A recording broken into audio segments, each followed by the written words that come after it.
তুমি কি জানো, একটি ছোট্ট কাজ একজন সাহাবীকে জান্নাতের সুসংবাদ এনে দিয়েছিল।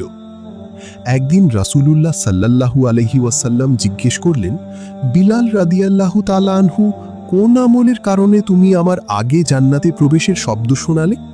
তিনি বিনয়ের সাথে বললেন, যখনই আমার অজু ভেঙেছে আমি আবার অজু করেছি, আর সুযোগ পেলেই 2 রাকাত নফল নামাজ পড়েছি।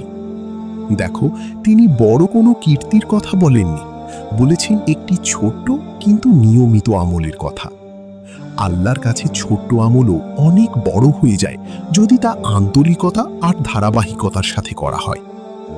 আজ থেকেই একটি ভালো আমল আঁকড়ে ধরো, হয়তো সেই ছোট্ট আমলই একদিন তোমার জান্নাতের দরজা খুলে দেবে।